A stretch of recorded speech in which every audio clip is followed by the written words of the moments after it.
संत रामपाल जी महाराज एक ऐसे महान संत जिन्होंने अपनी सतभक्ति, तत्व ज्ञान, करुणा और सेवा के बल पर समाज में नई मिसाल कायम की है।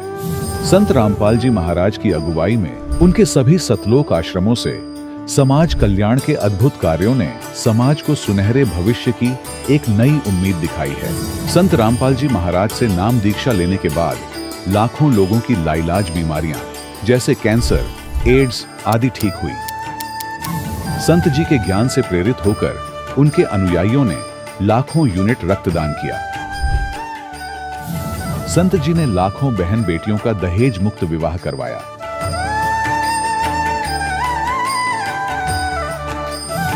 संत जी ने लाखों लोगों का नशा छुड़वाया, करोड़ों उजड़े परिवार बसे। संत जी के आश्रमों में समागम के दौरान निःशुल्क नेत्र चिकित्सा, दंत चिकित्सा प्रदान की जाती है। संत रामपाल जी महाराज द्वारा समय समय पर पर्यावरण संरक्षण के उद्देश्य से बड़े स्तर पर वृक्षारोपण किया जाता है। संत जी ने जरूरतमंदों को तत्काल राहत पहुंचाने के लिए एम्बुलेंस सेवा शुरू की।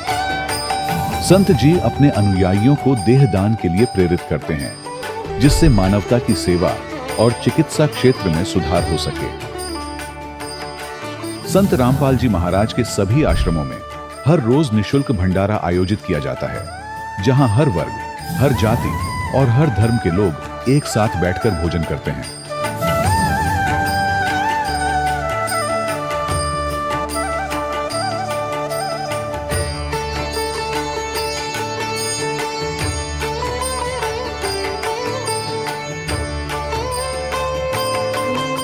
संत रामपाल जी महाराज की अन्नपूर्णा मुहिम ने गरीब और बेसहारा लोगों के जीवन में एक नई ऊर्जा और उम्मीद को जन्म दिया है।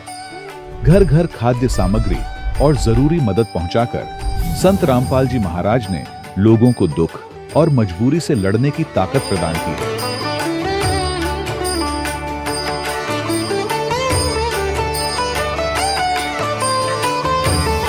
संत रामपाल जी महाराज द्वारा गरीब लोगों के लिए घर बनवाने का अद्भुत कार्य एक ऐसी मिसाल कायम कर रहा है जो सदियों सदियों संत जी की उदारता और दया भावना के तौर पर जाना जाएगा।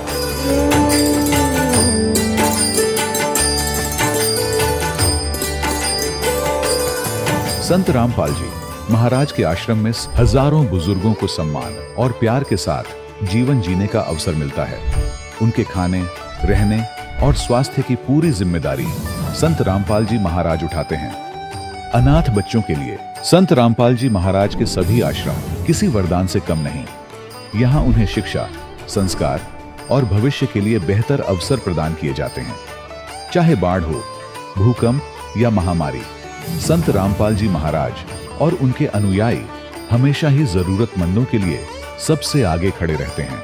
कोविड महामारी के दौरान संत रामपाल जी महाराज के आश्रमों से करोड़ों लोगों के लिए भोजन, दवाइयां और जीवन रक्षक सामग्रियां उपलब्ध कराई गई। चाहे गरीब की मदद हो या किसी शोषित और पीड़ित वर्ग के हक और सम्मान की लड़ाई, संत रामपाल जी महाराज ने हमेशा ही उनकी दबी आवाज को सरकारों तक पहुंचाया है और उन्हें उचित न्याय दिलवाने में अहम भूमिका अदा की है।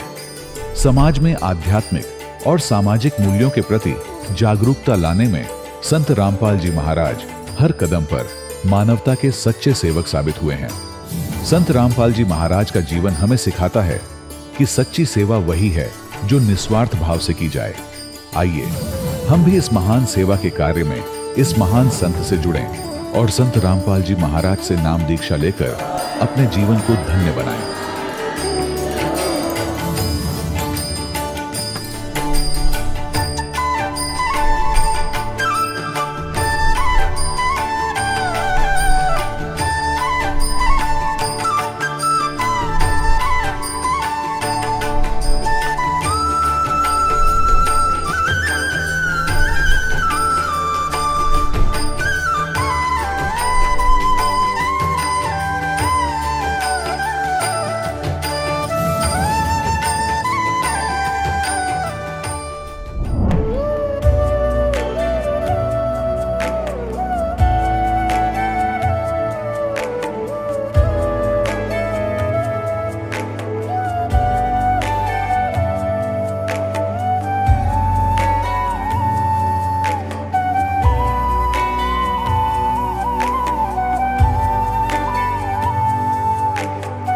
प्रभु राम देव भगवान अल्लाह खुदा ईश आदि नाम एक ही शक्ति के हैं। वो कैसा है, कहां है, कैसे मिलता है, किसने देखा है? ये प्रश्नवाचक चिन्ह पूर्ण रूप से हटाने के लिए अवश्य सुनिए जगत गुरु तत्वदर्शी संत रामपाल जी महाराज के अमृत वचन, सर्व पवित्र धर्मों के पवित्र शास्त्रों के आधार पर। सत साहिब दर्शकों, इंसान अपने जीवन में कई सालों तक अलग अलग पंथों की भक्ति करता है, सत्संग सुनता है और मंदिरों में जाता है, फिर भी परिवार में परेशानियां व बीमारियां बनी रहती हैं। दर्शकों, कुछ ऐसी ही कहानी थी सोनीपत हरियाणा की रहने वाली निर्मला देवी जी की, जो 12 साल तक राधा स्वामी पंथ से जुड़ी रही, लेकिन सुख की जगह सिर्फ दुख मिले। जब इन्होंने संत रामपाल जी महाराज का सत्संग पहली बार सुना तो इन्हें शास्त्र प्रमाणित भक्ति का मार्ग मिला। संत रामपाल जी महाराज से नाम दीक्षा लेने के बाद इनके परिवार की सभी परेशानियां बिल्कुल समाप्त हो गईं। आखिर संत रामपाल जी महाराज ने निर्मला जी को ऐसी कौन सी जड़ी बूटी दे दी और क्यों आज लाखों लोग अपने धर्म में प्रचलित पुरानी साधनाओं को छोड़कर संत रामपाल जी महाराज द्वारा दी गई भक्ति साधना को अपना रहे हैं? आखिर इसके पीछे की सच्चाई क्या है? आइए सुनते हैं निर्मला जी की कहानी इन्हीं की जुबानी। जी नमस्कार। नमस्कार भैया। क्या नाम है जी आपका? मेरा नाम निर्मला देवी है। कहाँ से आए हैं जी? मैं सोनीपत हरियाणा से। संत रामपाल जी महाराज से नाम दीक्षा आपने कब ली? हमने 1999 में ली थी। हम आपसे ये जानना चाहते हैं कि आपने संत रामपाल जी महाराज से नाम दीक्षा क्यों ली? ऐसा है सर जी, हम पहले राधा स्वामी का नाम ले रहे थे। कितने साल तक आप राधा स्वामी पंथ से जुड़े रहे? हमने 12 साल राधा स्वामी में कंटिन्यू वहाँ गए हैं, सत्संग सुने और भक्ति करी। लेकिन जितनी दुखी मैं थी शायद ही कोई होगा, क्योंकि मेरे हस्बैंड को 550 शुगर थी और बीपी हाई की भी इतनी ज्यादा शिकायत थी। अगर मुझे तो अपने बालकों का पालना और उनको रोटी खिलाना बड़ा मुश्किल था। तो हमने जिस दिन राधा स्वामी से नाम लिया था उस दिन से 12 साल वो दिन देखे हैं। अगर मैं तेने हुए परमात्मा ये दिन कोई ना देखा, मालिक ऐसा किसी के साथ ना हो। तो फिर आप संत रामपाल जी महाराज से कैसे जुड़े? संत रामपाल जी महाराज जी की शरण में जाना भी एक अजूबा ही था। जैसे ही पहला ही सत्संग सोनीपत में संत रामपाल महाराज जी का था, उसी दिन मेरे को पता चला कि सोनीपत में कोई संत आए हैं और उनका सत्संग है। तो मैंने अपने हस्बैंड से प्रार्थना करी, मगा जी आज एक सत्संग है, आप वहाँ चलियो। इनको बहुत ज़्यादा शुगर थी, जैसे वहाँ आया करते ड्यूटी से, तो इनकी इतनी थकावट आ करती, हमको साथ साथ चलना पड़ा करता। इनमें इतनी हिम्मत नहीं थी कि ये घर में अंदर घुसने के बाद अपनी चारपाई ही पकड़ लिया करते। ये बोले मैं मुश्किल था ड्यूटी पर था, सॉरी मैं नहीं जा सकता। मगर ऐसा है देखो, नहीं सुना है संता की शरण में जाए तो कुछ काम मत सरिया करें और आपने चलना पड़ेगा। बोले मैं नहीं जा सकता। मैं बोली जाना पड़ेगा, अगर आप नहीं जाओगे मैं जरूर जाऊंगी। बोले आप जल्दी जाएगी, आओगी कैसे? मगर जी मैं रिक्शा से आ जाएंगी, पैदल आ जाएंगी, पर मैं जाऊंगी। वो परमात्मा की प्रेरणा थी, वो सतगुरु रामपाल जी महाराज जी की प्रेरणा थी। और जी मैं आ गई और मैंने सत्संग सुना। जैसे ही मैं सत्संग में बैठी, परमात्मा राधा स्वामी के ही ऊपर सत्संग फरमा रहे थे। मैं खूब रोई है परमात्मा, इस गड्ढे में तो मैं भी पड़ रही हूँ, परमात्मा मैंने भी निकालियो। माता जी, हम आपसे यहाँ पर यह भी जानना चाहेंगे कि पहले आप राधा स्वामी पंथ से जुड़े हुए थे, फिर आपको ऐसा क्यों लगा कि संत रामपाल जी महाराज जी का सत्संग सुनना चाहिए? सर जी, मैंने जो दिन देखे हैं उनके मेरे का एकदम मेरे हृदय में इतनी वो होगी, जहाँ मैं हूँ मैं गलत हूँ। और संत रामपाल जी महाराज जी का सत्संग सुनने के बाद तुरंत मेरी आत्मा ने मेरे को एकदम ऐसा झकझोर दिया कि अब मैं सही ठिकाने पागी, मैं यहाँ से नहीं जा सकती। सत्संग के बाद मेरे हस्बैंड कहने लगे चलो सत्संग समापन हो गया। मैं बोली जी मैं नहीं जा सकती। बोले क्यों? अगर मैं नाम लूँगी। बोला नाम तो तू ले रही है। मगर जी नहीं, अब मैं ठिकाने पागी, अब मैं नाम लिए बिना नहीं जाएंगी। बोले ठीक है। परमात्मा ने कहा भाई जिसने नाम दान लेना है बैठ जाओ और कल सत्संग फिर होगा। मैं बैठ गई। मैंने परमात्मा तो बताई, संत रामपाल जी महाराज जी मैं 12 साल से राधा स्वामी का नाम ले रही थी। गुरु जी बोले बेटा जेरे में पड़ी थी, नाम ले लो। मैंने नाम लिया। नाम लेकर हमने परमात्मा की दया से, संत रामपाल जी महाराज जी की दया से इतने सुख हुए। अगर मेरे आदमी की साथ मैंने पैड़ियाँ में चढ़ना पड़ा करता, अगर उनको छत पर जाना पड़ गया था, उनमें इतनी हिम्मत नहीं थी कि वो अकेले चले जाओ। और उस मालिक की दया से आज कहीं भी जावे हैं, अकेले जावे हैं, चाहे वो 500 किलोमीटर का टूर भी कराया हूँ अपनी सर्विस में।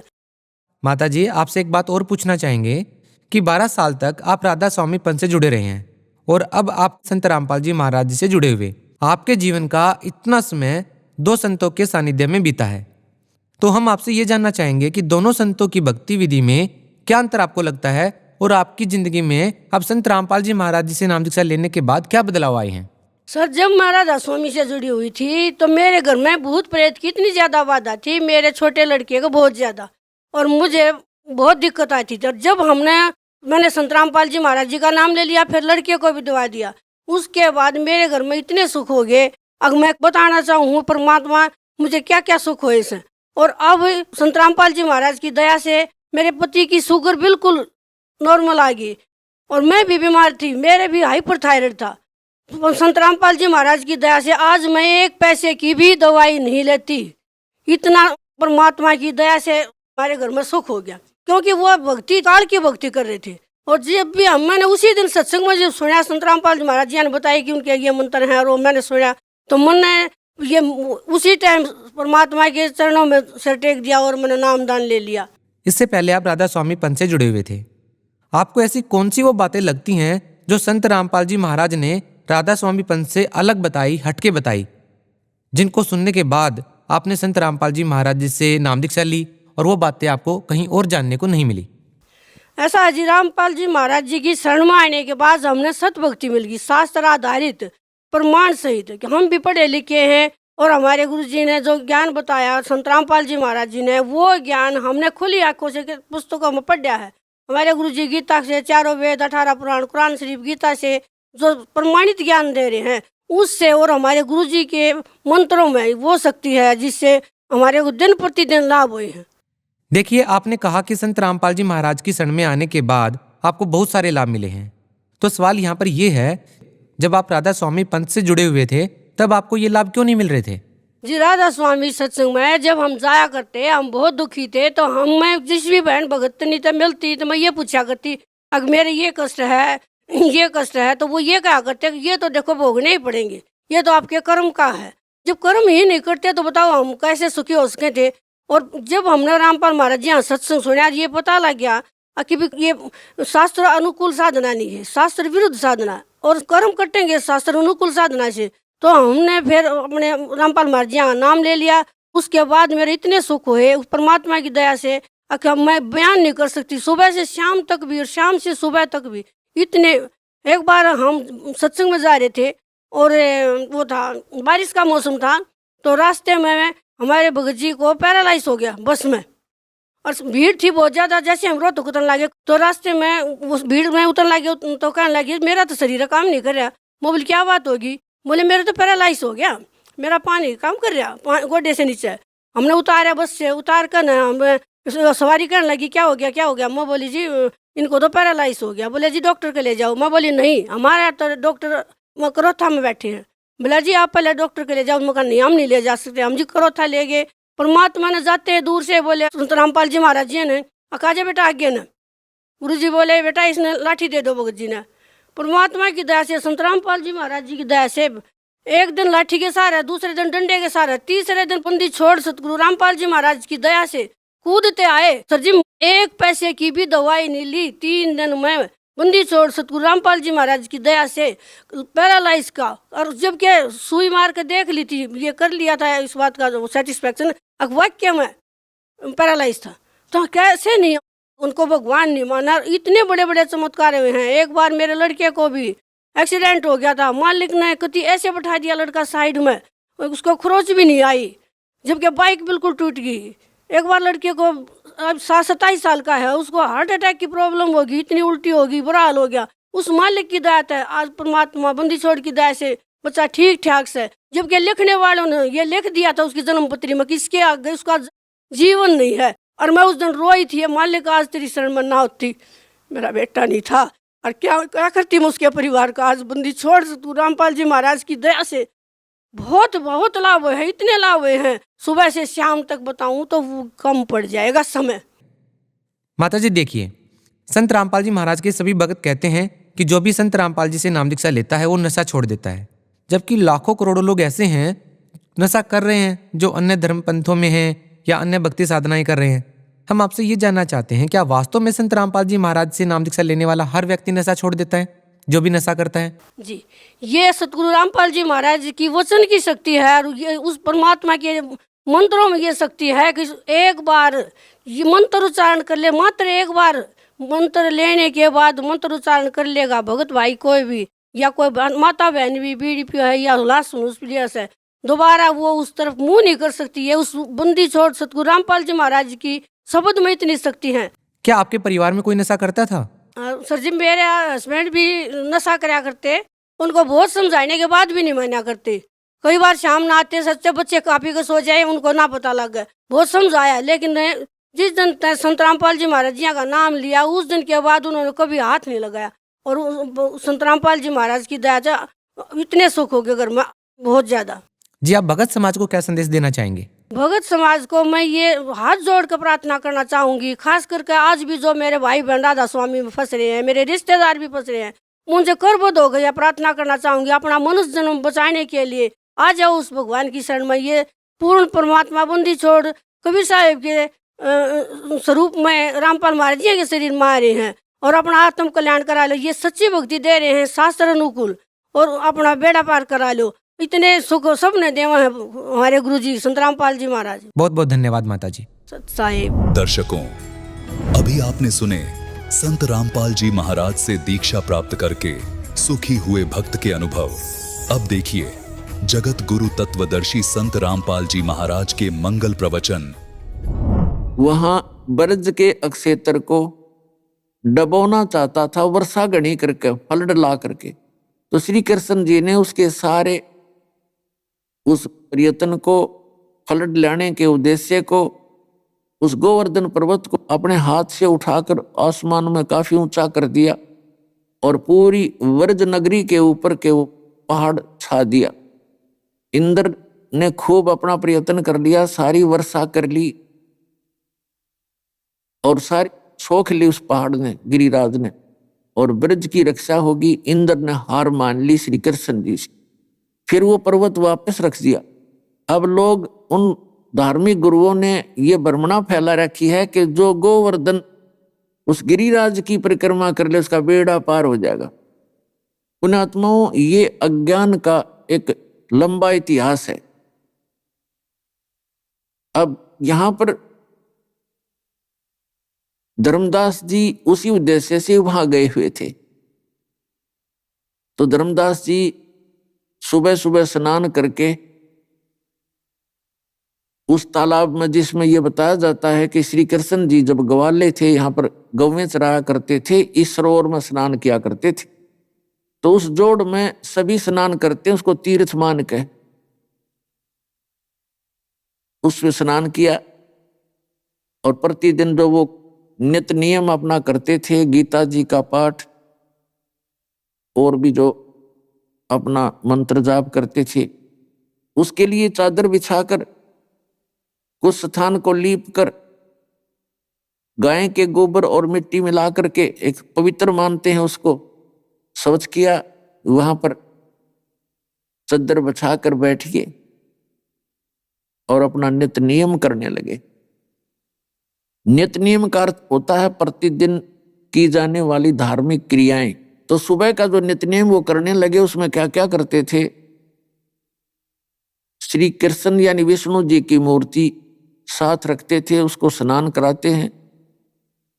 पुराने कपड़े उनके उतार के भगवान के नए कपड़े पहनाते हैं, तिलक लगाते हैं, गले में कंठी माला डाल देते हैं, ऊपर मुकुट रख देते हैं। उसके बाद फिर अपना गीता जी का पाठ और जो मंत्र उनको बताए हुए थे उनकी पूजा करते हैं। उसी समय वो परमात्मा कहते हैं, गोता मारू स्वर्ग में जा बैठूं पाताल, और कह कबीर ढूंढता फिरूं अपने हीरे मोती लाल। अपने हीरे मोती लालों को खोजते हुए, अच्छी आत्माओं को खोजते हुए वो परमात्मा ऐसे ही भटकते हैं और ये वेद भी प्रमाण करते हैं। तो उसी उद्देश्य से, उसी अपने गुण धर्म के आधार से वो परमात्मा वहां एक जिंदा महात्मा का, जिंदा बाबा का रूप बना के और 50 फुट की दूरी पर धर्मदास जी से दूर बैठ गए, जहां वो अपनी नित्य नियम की क्रियाएं कर रहा था। क्योंकि ये जिंदा महात्मा का जो ड्रेस होता है ये विशेषकर मुसलमानों में होता है, और मुसलमान और हिंदुओं का आपस में ऐसे रहता है, क्योंकि हिंदू ये समझा करते थे कि ये मांस खाते हैं मुसलमान और हम मांस प्रयोग नहीं करते, इसलिए उनसे थोड़ी दूरी बनाए रखते थे। तो परमात्मा ने सोचा मेरी वेशभूषा एक मुसलमान फकीर जैसी है और कहीं ये भक्त बिदक ना जा, चिढ़ ना जाए, इसलिए स्वयं ही 50 फुट की दूरी पर बैठ गए। तो धर्मदास जी ने पहले वो सारी क्रियाएं की, भगवान को स्नान कराया, मूर्ति को,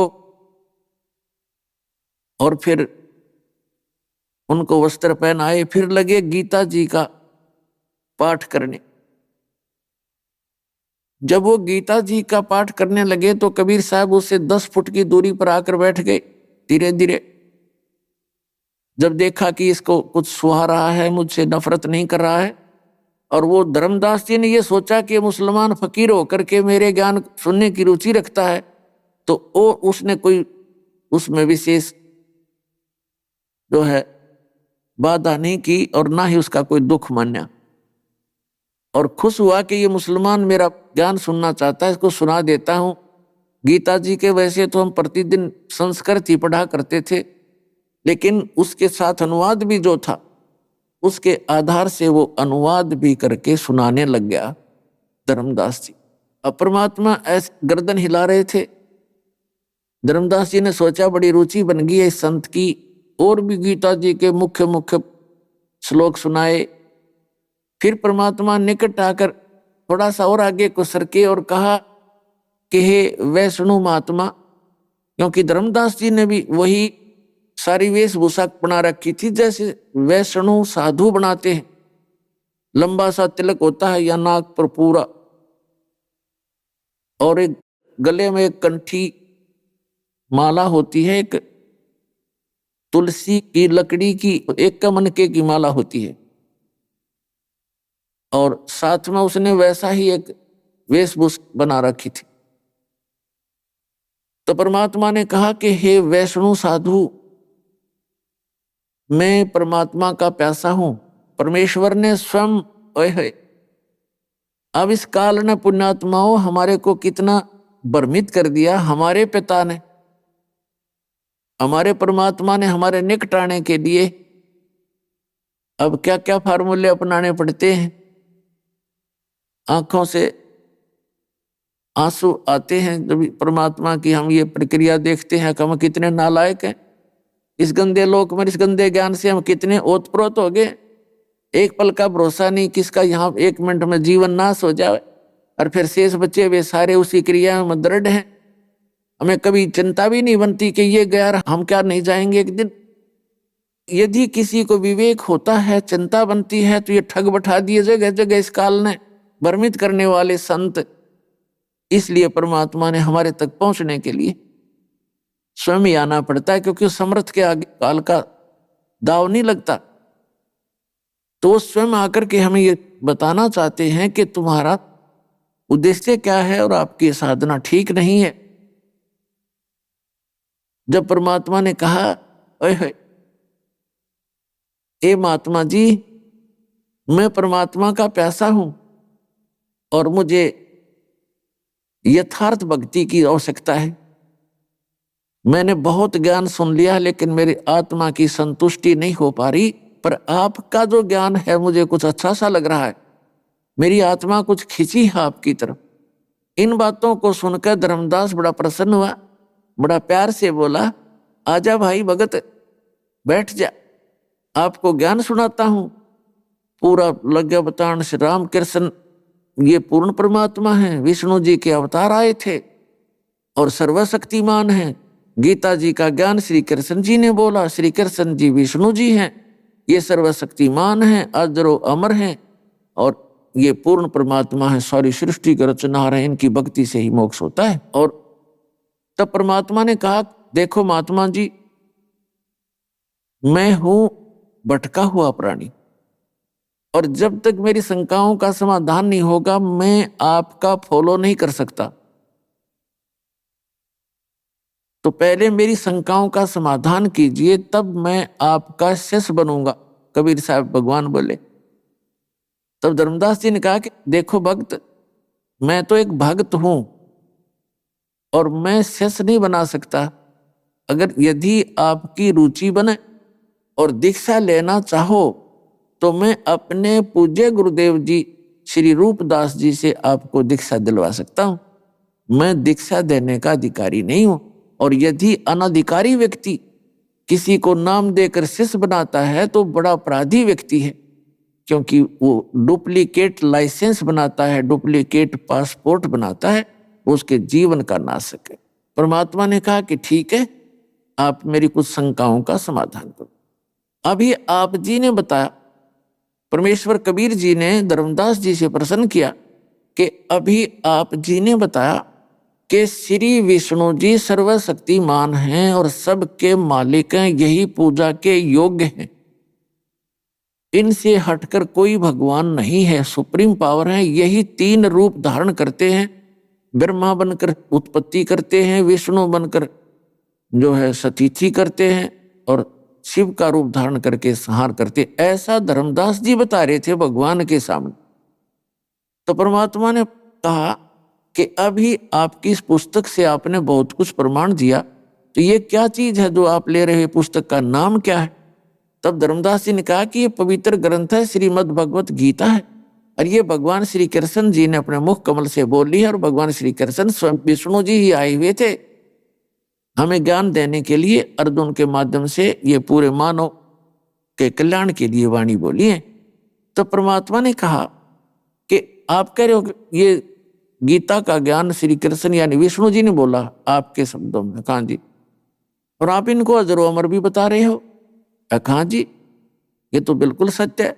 तो गीता अध्याय नंबर 2 के श्लोक नंबर 12 में, अभी आपने पढ़ा गीता अध्याय नंबर 4 के श्लोक 5 और 9 में, और गीता अध्याय नंबर 10 के श्लोक नंबर 2 में, ये गीता ज्ञान देने वाला आपका भगवान विष्णु अर्थात कृष्ण ये कह रहा कि अर्जुन तेरे और मेरे बहुत जन्म हो चुके हैं, तू नहीं जानता मैं जानता हूं, तो यह अविनाशी नहीं हुआ। और गीता अध्याय नंबर 18 के श्लोक नंबर 62 में कहा कि अर्जुन सर्वभाव से उस परमेश्वर की शरण में जा, उसकी कृपा से ही तू परम शांति को और सनातन परम धाम को प्राप्त होगा। तो इसे सिद्ध हुआ कि आपके गीता ज्ञान देने वाले भगवान से कोई अन्य है सुप्रीम पावर, और जिसकी शरण में जाने से ही मोक्ष संभव है।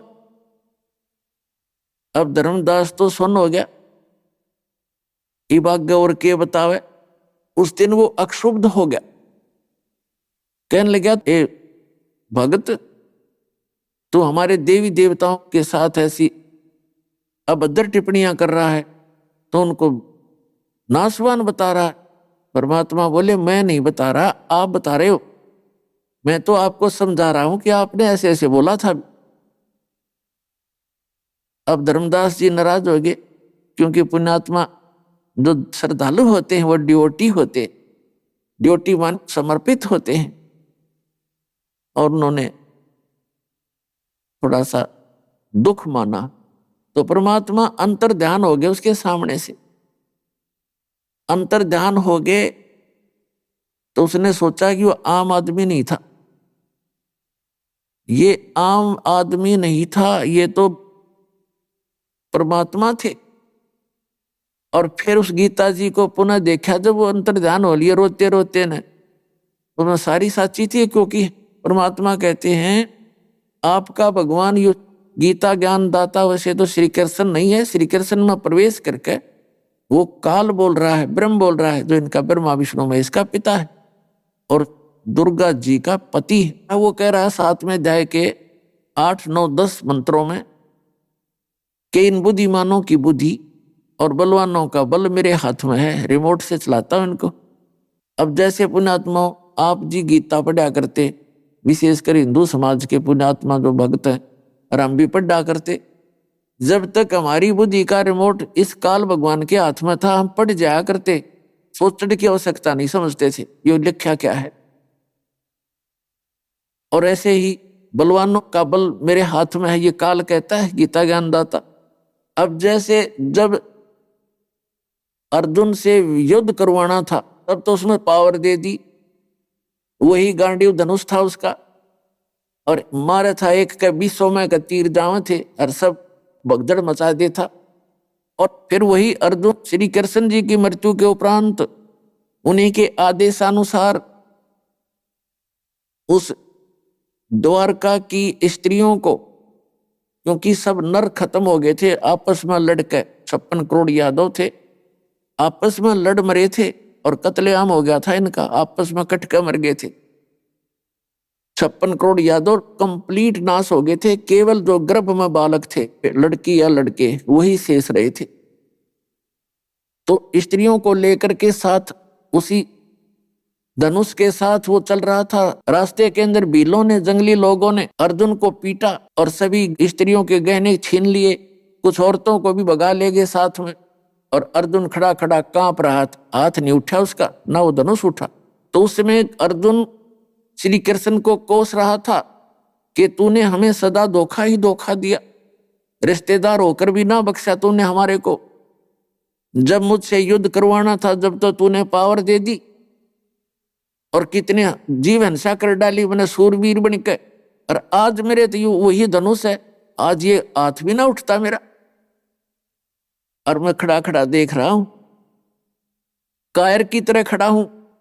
तो यहां परमात्मा निर्णय करते हैं कि श्री कृष्ण छलिया नहीं थे, श्री विष्णु कहो श्री कृष्ण कहो, इनका रिमोट भी उस काल के हाथ में है। तो उस काल ने ही अर्जुन से ये जुल्म करवाया था, शक्ति दी थी और उसी ने वह शक्ति छीन ली थी। उस समय वो खड़ा खड़ा पिट रहा था। तो ये कहता है बुद्धिमानों की बुद्धि, बलवानों का बल मेरे हाथ में है, ये स्पष्ट करता। तो इसी प्रकार हमारी बुद्धि इस काल के हाथ में थी, और जब इस दास के ऊपर परमात्मा कबीर जी का पंजा हुआ तो काल की छाया हट गई, परमात्मा की रिमोट से हमारी बुद्धि काम करने लगी। तब इन सदग्रंथों को समझ पाया ये दास। तो धर्मदास जी पुनः पढ़ रहा उन मंत्रों को जिस पे परमात्मा ने टिप्पणी की थी। अब धर्मदास रो रहा है, अगर सचमुच ये तो भाई बात बिगड़ गई, ये तो सारा कुछ न्यू का न्यू है। अब यूं तो खुद कह रहा मेरे जन्म और तेरे जन्म अर्जुन बहुत हो रही है, श्री कृष्ण जी कह रहे हैं, और फिर कह रहा है उसकी शरण में जा, उसकी कृपा से ही तू जन्म मृत्यु से रहित होगा। जैसे 15वें अध्याय के 4थे श्लोक में कहा है कि तत्वदर्शी संत की खोज के उपरांत परमेश्वर के उस परम पद की खोज करनी चाहिए, जहां जाने के बाद साधक फिर कभी लौटकर संसार में नहीं आते। और जिस परमेश्वर ने सब ब्रह्मांडों की रचना की है, यानी संसार रूपी वृक्ष की प्रवृत्ति जिससे विस्तार को प्राप्त हुई है, यानी उल्टा लटका हुआ संसार रूपी वृक्ष है। भावार्थ है कि जिसने सारे ब्रह्मांडों की रचना की है, केवल उसकी भक्ति करो, अन्य की नहीं। अपनी भक्ति को भी मना कर रहा है श्री कृष्ण। समझो धर्मदास जी तो श्री कृष्ण ही मान रहे थे, उसके कलेजे पर पत्थर टिक गया, लेकिन पुराना रंग इतना गहरा था फिर भी ना मान्या। तो लेकिन अगले दिन वो भक्ति करना उसकी रुचि नहीं बनी। अब बताइए तो सचमुच या अपना आसवान। देखो पुण्यात्माओं जो थोड़े से भी विवेक रखते हैं, कहते हैं एक के चोट से धारिया जिन मिलन दाचा, उसका एकदम इतना धक्का लगा, अब सचमुच या तो बात बिगड़ गई। अब ये तो भगवान थे, उन अपने मन में सोचा ये परमात्मा थे या कोई सिद्ध पुरुष थे और पूर्ण विद्वान है। सारी रात रोया, हे भगवान एक बार फिर मिले, हे परमात्मा हो तो फिर आओ, या कोई सिद्ध पुरुष हो मेरी गलती माफ करो, मुझे फिर से ज्ञान सुनाओ। सारी रात करवट लेता रहा। पहले दिन की वार्ता में उसने कटु वचन बोले थे धर्मदास जी ने, परमात्मा को जिंदा महात्मा के रूप में बैठा देखकर ये सोचा था ये मुसलमान है, और एक व्यंग कसा था कि हम जीव हिंसा नहीं करते अन्यों की तरह। तो इस तरह की बातें बहुत कटु वचन बोले थे, तो परमात्मा अंतर्ध्यान हो गए थे। उसमें अगले दिन धर्मदास जी ने सोचा अब क्या तो भक्ति करूं। परमात्मा की काफी डिस्कस हुई थी कि पहले दिन जब परमात्मा ने कहा कि धर्मदास जी, आप जिस सरोवर में स्नान करके बाहर आए हो, क्या इससे मोक्ष होगा? ये तीर्थ आपका? कहाँ जी होगा।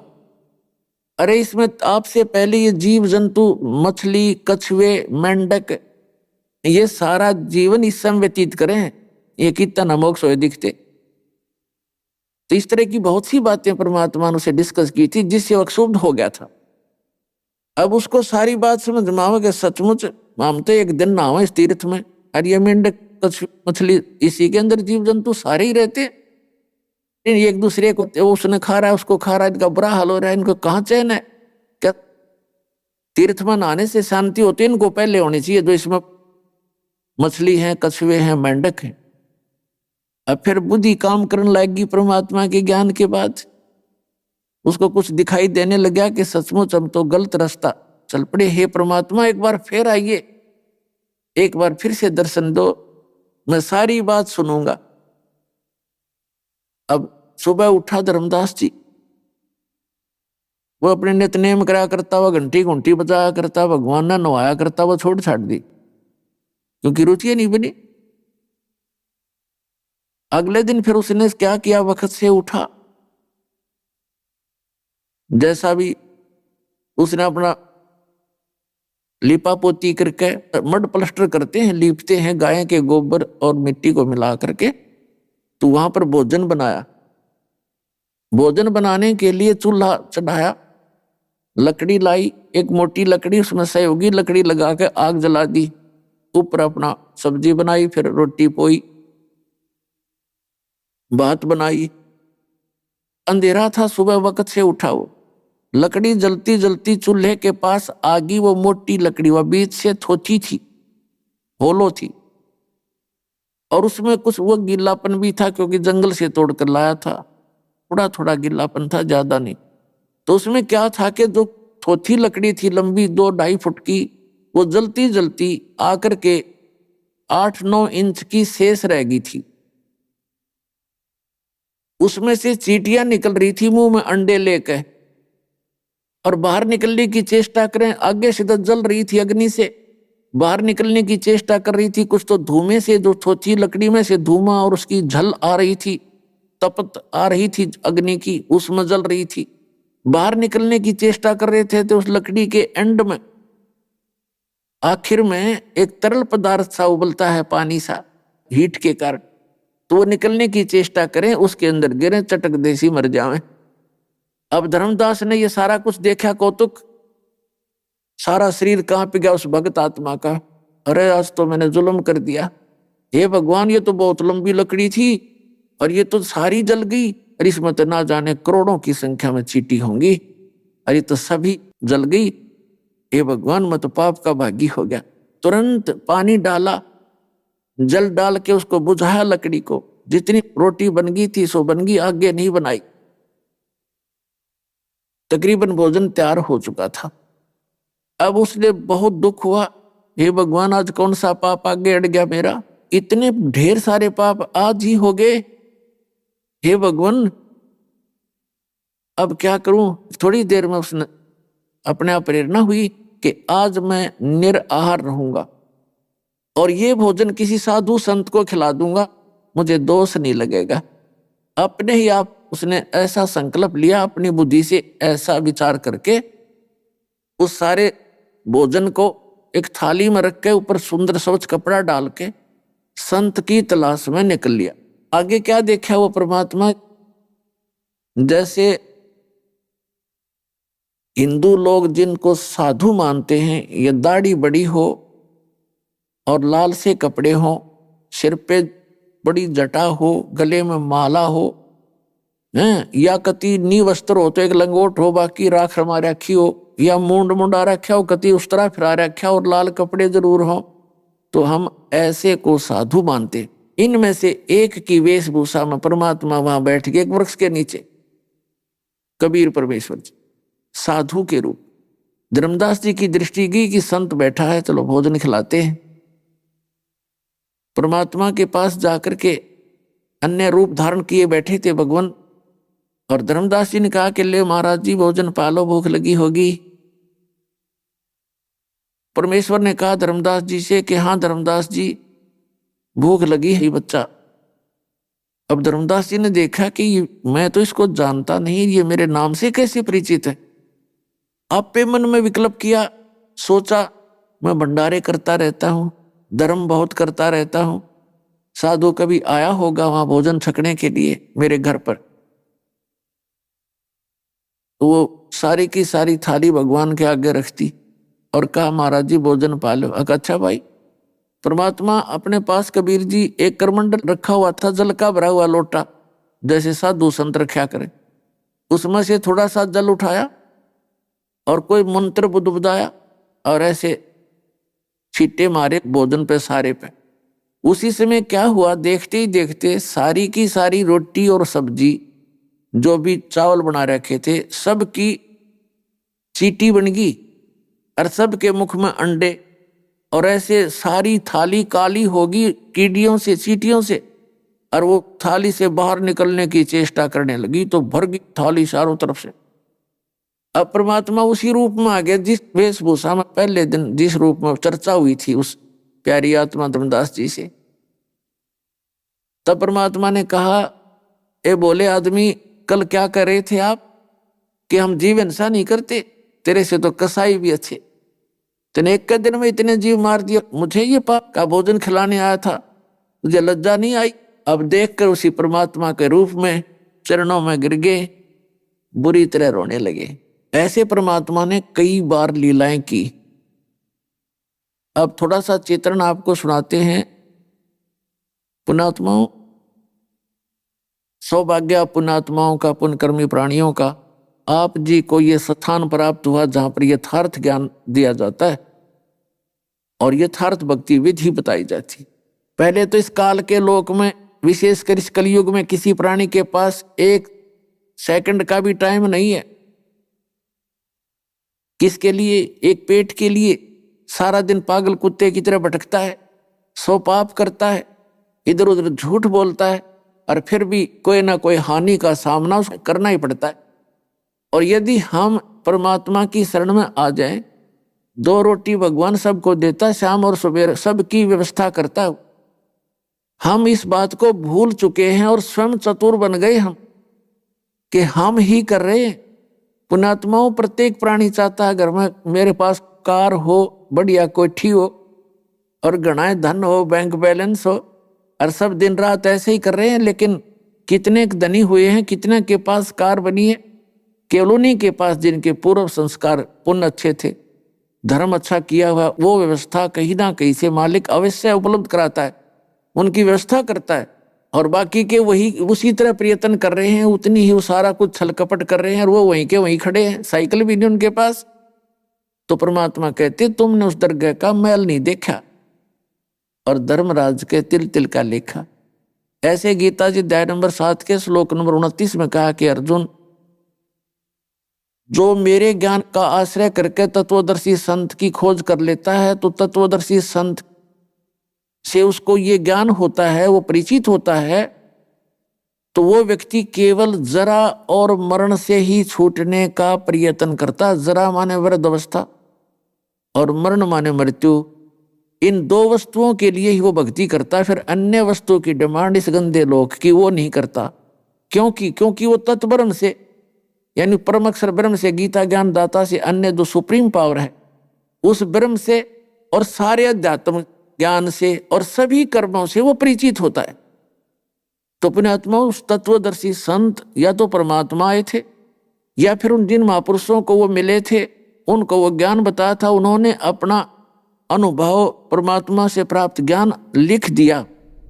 अभी आपने सुने संत रामपाल जी महाराज के मंगल प्रवचन। आइए अब सुनते हैं संत रामपाल जी महाराज से नाम दीक्षा लेकर सतभक्ति करके अद्भुत लाभ प्राप्त करने वाले अनुयायी के विचार। दर्शकों, साधक अपने दुखों का निवारण करवाने के लिए न जाने कितने प्रयत्न करता है, और जब उसे उन साधनाओं से कोई लाभ नहीं होता दिखाई देता तो वह धर्म गुरुओं के दरवाजे खटखटाता है। ऐसी ही एक कहानी है दिल्ली के रहने वाले सोमदत्त जी की। सोमदत्त जी परमात्मा प्राप्ति के लिए 30 साल राधा स्वामी पंथ से जुड़े रहे। उनके द्वारा बताई गई भक्ति साधना करते रहे, लेकिन फिर भी इन्हें कोई लाभ नहीं मिला। सोमदत्त जी शारीरिक रूप से और मानसिक रूप से पीड़ित हो चुके थे। इन्हें कोई भी आध्यात्मिक संतुष्टि नहीं मिल रही थी। लेकिन आज सोमदत्त जी का कहना है कि मेरी जिंदगी तब बदली जब मुझे संत रामपाल जी महाराज की शरण मिली। दर्शकों, आखिर संत रामपाल जी महाराज ऐसा कौन सा ज्ञान बता रहे हैं कि श्रद्धालु अन्य पंथों को छोड़कर संत रामपाल जी महाराज की शरण में खींचे चले आ रहे हैं? आइए जानते हैं कि आखिर इसकी सच्चाई क्या है। आइए सुनते हैं सोमदत्त जी की कहानी उन्हीं की जुबानी। नमस्कार सर। नमस्कार सर। सर क्या नाम है आपका? मेरा नाम सोमदत्त है जी। सर कहाँ से आए हैं आप? मैं साधनगर दिल्ली पाड़म से आया हूँ जी। सर संत रामपाल जी महाराज से नाम दीक्षा लेने से पहले आप क्या भक्ति साधनाएं करते थे? मैं संत रामपाल जी महाराज से नाम लेने से पहले ये राधा स्वामी सत्संग ब्यास की गद्दी है, वहाँ से दीक्षित था। सर आप राधा स्वामी ब्यास से कितने साल तक जुड़े रहे और आपने वहाँ क्या क्या भक्ति साधनाएं की? मैं वहाँ से करीब 30 साल राधा स्वामी जो गद्दी थी उसकी मैं दीक्षित रहा हूँ।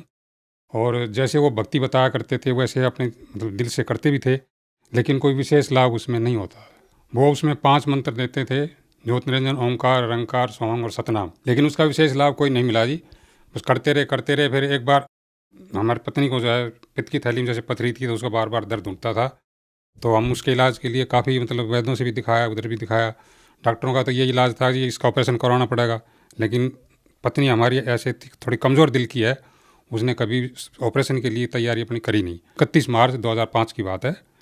तो उस दिन मैंने छुट्टी कर रखी थी घर पे। तो पेपर ये जो हिंदुस्तान जो नवभारत टाइम्स है उसमें एक न्यूज़ आई थी। राधा स्वामी सत्संग के अंदर एक जो है सेवा के अंदर ट्रक जा रहा था, जिसके अंदर 62 टोटल उनके सेवादारी मतलब बैठे हुए थे, सेवा के लिए जा रहे थे।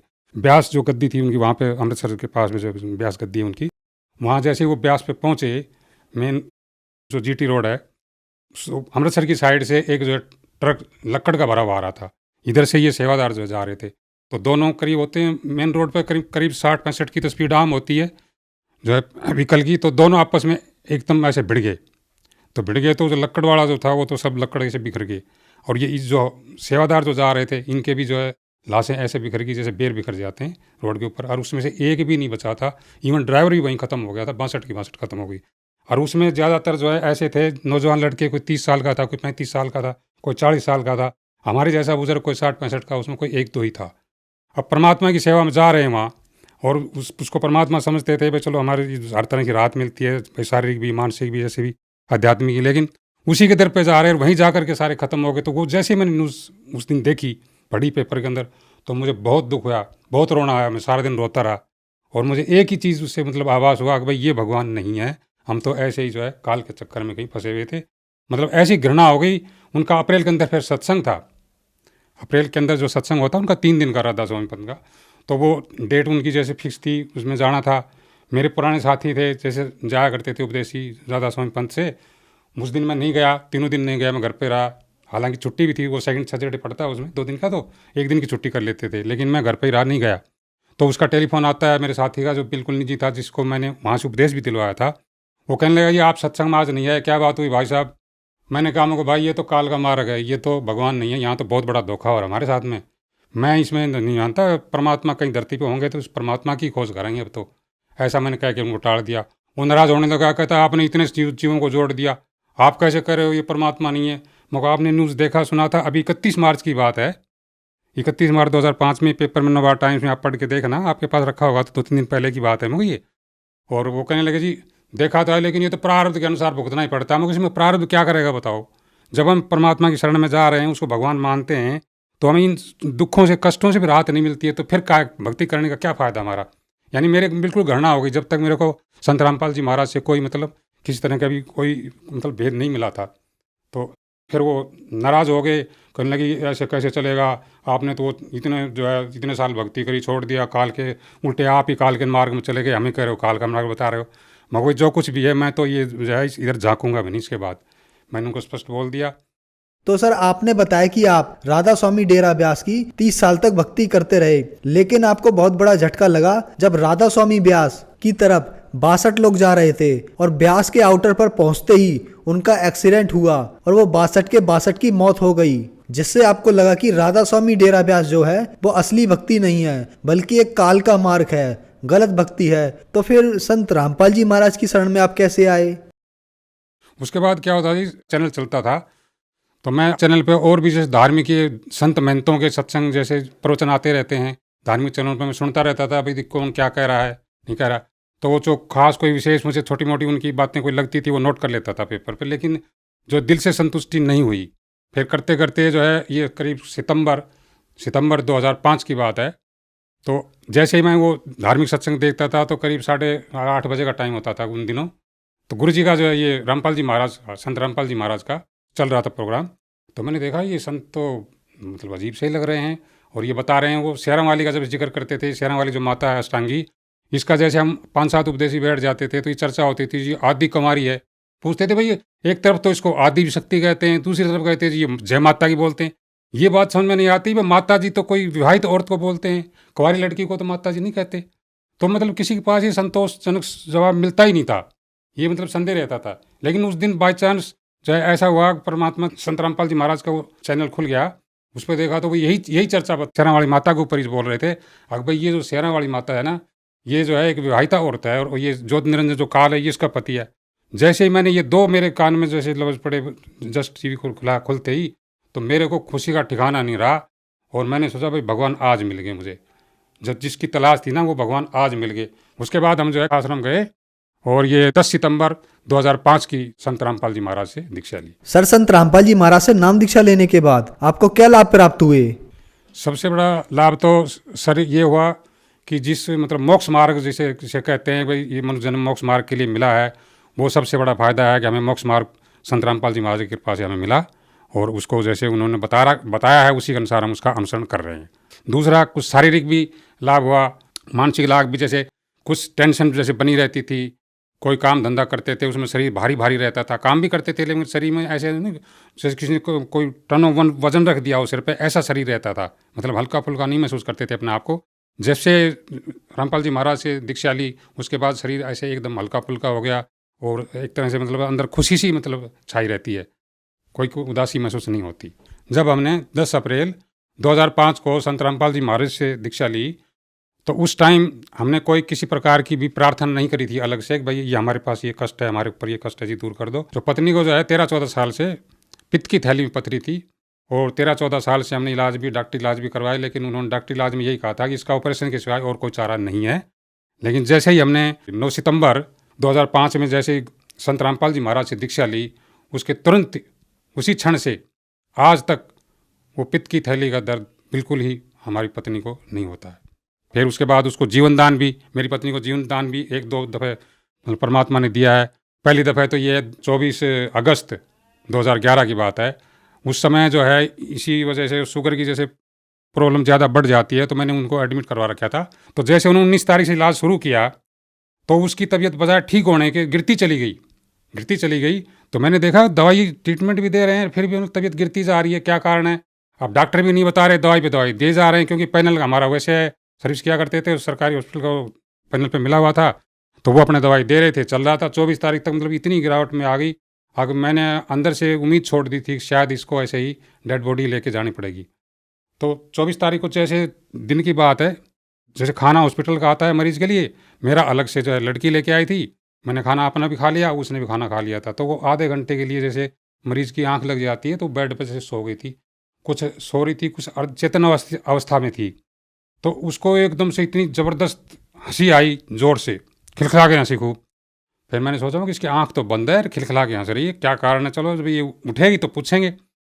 तो जैसे ही वो आधे घंटे बाद उसकी आंख खुली तो मैंने पूछा कि क्या बात थी, तो बड़ी ज़बरदस्त ज़ोर से हंसी आई थी। तो वो कहती, फिर वो दोबारा हंस पड़ी। फिर मैं वो बताओ क्या कारण था? तो वो कहती है बताऊँ असली बात क्या थी। अब संत रामपाल जी महाराज गुरु जी आए थे, कह रही है पत्नी, अब गुरु जी आए थे अभी और ये डॉक्टर खड़े थे, सबको डांट मार रहे थे, अब तुम मेरे मरीज को, मेरे बच्चे को कैसे मार दोगे? ढंग की दवाई दे दो नहीं तो तुम्हें टांग दूंगा, ऐसे कर रहे थे। तब मुझे हंसी आ गई, इसलिए हंसी थी मैं। तो फिर मेरे को चलो, ही तो परमात्मा दया कर दी, संत रामपाल जी महाराज की कृपा हो गई। अब तो मुझे उम्मीद है कि अब से उसको डेड बॉडी नहीं लेके, मैंने अपने दिल में सोचा, उसको तो नहीं बताया, फिर जो है उसके बाद 2 घंटे बाद जैसे डॉक्टर सर्वे पे आते हैं शाम को देखने के लिए, पूछते हैं मरीज को क्या हाल है। तो मैंने उनसे डॉक्टर से फिर जो है डांट मार के कहने लगा, तुम्हें 5 दिन हो गया इस मरीज को रखे हुए और तुम दवाई दे रहे हो, एक जो है एक पैसे का आराम नहीं नजर आ रहा इसको, क्या कारण है बताओ। वो कहने जी सर जी हम दवाई बढ़िया देंगे, ऐसी कोई बात नहीं है, दवाई तो अभी बढ़िया दे रहे हैं, बाकी दवाई बदल देते हैं। तो जैसे ही उन्होंने उसके बाद 2 घंटे बाद एक टेबलेट, कोई छोटी सी टेबलेट लाए और कोई सारी दवाइयाँ बंद कर दी, जो 3-4 तरह के इंजेक्शन थे वो भी बंद कर दिए। एक ही टेबलेट दी उन्होंने, वो शाम को दी और सुबह दी, और सुबह फिर 11 बजे जो है दूसरे दिन छुट्टी कर दी। संत रामपाल जी महाराज की दया से मेरी पत्नी को इतना लाभ मिला, उनको जीवन दान एक तरीके से समझिए उनको मिला। दूसरा मेरी पत्नी को ये लाभ मिला शारीरिक, कि वो बच्चे को, मेरी बिटिया का जो बेटा था उसको नहला रही थी और फर्श पर, गीला फर्श होने की वजह से उस पर गिर गई थी और रीढ़ की हड्डी में 2 जगह फ्रैक्चर हो गया था, पीछे ऐसे चित गिरने से 2 जगह फ्रैक्चर हो गया। उसकी आवाज़ चली गई थी, मैं घर पे भी नहीं था उस टाइम, मैं कहीं बाहर आया हुआ था, सेवा पे आया था इधर। तो उन्होंने बताया मेरे को टेलीफोन करके ऐसी ऐसी बात हो गई है और मम्मी को चोट लग गई है। कोई बात नहीं। फिर मैं शाम को जैसे घर पहुंचा तो देखा उसकी आवाज़ बंद थी, उठ भी नहीं पा रही थी। उसको हॉस्पिटल ले गए, डॉक्टर कहने लगे, उसकी पैर हिला रहे थे ऐसे भाई, ऐसे ऐसे करके पैर हिला रहे थे, कहीं पैर तो आपके सही जो है सुन नहीं है, और वो देखते हैं पैरालिटिक हो जाता है रीढ़ की हड्डी में जैसे चोट लगती है। तो उन्होंने जो है करीब 10 दिन वहाँ हॉस्पिटल में रखा उसको इलाज के लिए, और वो दवाई पेन किलर वगैरह देते रहे, उसी से जो है उसको थोड़ा बहुत रिलीफ वैसे मिल गया था टेम्परेरी। लेकिन वो जब वो आवाज़ नहीं आ रही थी तो वो डॉक्टर अलग से पर्दे में जा कर के साइड में सलाह मशुरा करते थे, बोले भाई ये तो अजीब केस है, और ये आप बोल कैसे रही है, मतलब जिंदा भी कैसे, इसको पैरालिटिक हो जाना चाहिए था, तब तक तो ये खत्म हो जानी चाहिए थी, 2 जगह इसकी फ्रैक्चर है रीढ़ की हड्डी में। तो मतलब वो ट्रीटमेंट भी दे रहे थे और अचंभित भी थे वो। तो फिर जैसे हमने तो पता था भाई संत रामपाल जी महाराज से हमने जैसे दीक्षित ले रखी है, उनकी कृपा से ठीक हो जाएंगे। उसी दौरान जो है 9 जून का इधर रोहतक के अंदर भंडारा था, उसमें उसने कहने लगी मैं भी जाऊँगी। मैंने कहा कि ऐसे कैसे जा पाओगे, हम तो हॉस्पिटल में एडमिट हैं, जबकि हमें 12 जून को छुट्टी मिली थी उस दौरान। तो कहने लगी कैसे भी हो, चाहे मर ना हो, मैं जाऊंगी ज़रूर। डॉक्टरों ने भी जो है परमिशन नहीं दे रहे थे, कहते भाई हम ऐसी हालत में कैसे परमिशन दे सकते हैं, आप कह रहे हो ये ऐसी मरीज जाने का थोड़ी है। लेकिन संत रामपाल जी महाराज की ऐसी कृपा रही, हमसे स्पेशल गाड़ी करके ले गए और उसको उसमें बैठा के लिटा करके, और भंडारा भी वहाँ पर किया, भंडारा करके फिर वापस आ भी गए हम 4 घंटे में। ऐसी मतलब दया मेरे संत रामपाल जी महाराज की रही, और उसको जीवन आज वो बिल्कुल ठीक है, अपने पैरों पर चल सकती है आराम से, कोई ये नहीं कह सकता इसकी रीढ़ हड्डी में कोई ऐसी प्रॉब्लम आई थी। एक बार मैं रास्ते में जा रहा था, रास्ते में चलते चलते पैर पे मेरे को सर्प ने काट लिया था, और उसके लिए मैंने कोई इलाज वगैरह भी नहीं किया। संत रामपाल जी महाराज की कृपा से वो बिल्कुल, मैं आज बिल्कुल ठीक ठाक हूँ, कोई किसी प्रकार की मेरे पैर में कोई परेशानी नहीं है, और मैं 15 दिन में बिल्कुल नॉर्मल अपने आप को महसूस करने लगा था। सर आपने बताया कि एक भयानक एक्सीडेंट जो राधा स्वामी डेरा ब्यास में हुआ, उसे देखने के बाद आपका दिल टूट गया था राधा स्वामी डेरा ब्यास से। उसके बाद आपने संत रामपाल जी का ज्ञान सुना समझा, तो संत रामपाल जी से आपने नाम दीक्षा ली, और संत रामपाल जी से नाम दीक्षा लेने के बाद शारीरिक और आध्यात्मिक लाभ हुए। आपकी पत्नी को भी लाभ मिला, उनकी बीमारी से उन्हें निजात मिला। तो जो श्रद्धालु आपको देख रहे हैं, आप उन्हें क्या संदेश देना चाहेंगे? उनको मैं यही कहना चाहूँगा, जैसे और जितने भी नकली संत हैं या राधा स्वामी पंथ जैसे और भी बहुत से नकली पंथ चल रहे हैं, वो सारे काल के मार्ग हैं, और जो शास्त्र भी उनके पास कोई भी शास्त्र के अनुसार कोई साधना नहीं है। और ये संत रामपाल जी महाराज शास्त्रों के अनुसार जो है जितने भी हमारे धार्मिक पवित्र ग्रंथ हैं, जैसे बाइबल है, कुरान शरीफ है, पवित्र 4 वेद हैं, गीता जी है, इनमें जो छुपे हुए गूढ़ रहस्य को इन्होंने खोल खोल के सारा समझाया दिखाया है। उन्हीं के अनुसार जो है शास्त्र अनुसार साधना करने से ही हमें जो है सच्चा मोक्ष मिल सकता है और सच्ची साधना मिल सकती है। और बाकी इनको छोड़ करके पूरे विश्व में कोई भी इनके मतलब बराबर कोई संत नहीं है। सर्व भक्त समाज से मेरी हाथ जोड़ करके विनती है कि संत रामपाल जी महाराज से अपनी दीक्षा लेकर के अपना आत्म कल्याण करवाएं, अपने परिवार का भी आत्म कल्याण करवाएं। धन्यवाद सर। धन्यवाद।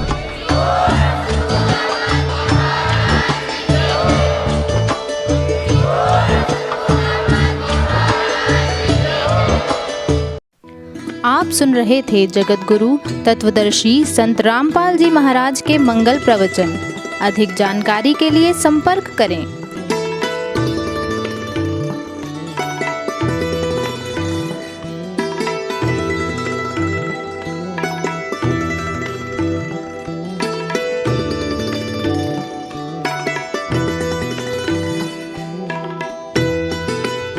जगत गुरु तत्व तत्वदर्शी संत रामपाल जी महाराज जी के पावन सानिध्य में भक्ति की अलख जगाने तथा श्रद्धालुओं को सत्य भक्ति मार्ग का रास्ता दिखाने हेतु कनाडा के लोकप्रिय channel the TV NRI channel पर जगत गुरु तत्वदर्शी संत रामपाल जी महाराज जी के मंगल प्रवचनों का प्रसारण प्रतिदिन सुबह 7:30 बजे से 8:30 बजे तक तथा रात्रि 7:30 बजे से 8:30 बजे तक किया जा रहा है। इस सत्य भक्ति मार्ग को अपनाने के लिए अधिक से अधिक सत्संग प्रसारण देखें। इस सत्संग प्रवचन का सीधा प्रसारण संत रामपाल जी महाराज लाइव सत्संग YouTube चैनल और जगत गुरु संत रामपाल जी महाराज फेसबुक पेज पर भी देख सकते हैं।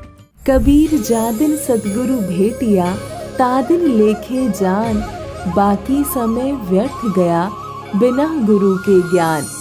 जिस सतगुरु के दर्शन से जीवन का वास्तविक उद्देश्य समझ में आता है, उसी विश्व की तारणहार जगत गुरु संत रामपाल जी महाराज जी के बोध दिवस के पावन अवसर पर दिनांक 15 से 17 फरवरी 2026 तक नेपाल सहित भारत के 13 सतलोक आश्रमों में 3 दिवसीय भव्य महासमागम का आयोजन किया जा रहा है।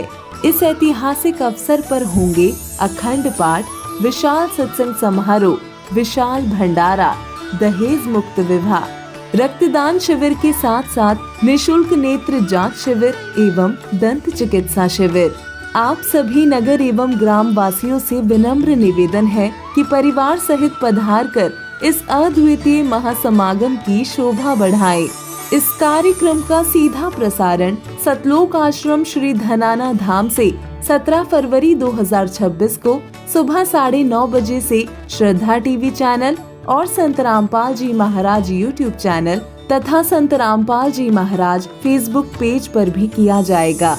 आइए हम सब मिलकर पूर्ण संत के सानिध्य में अपने जीवन को सार्थक बनाएं।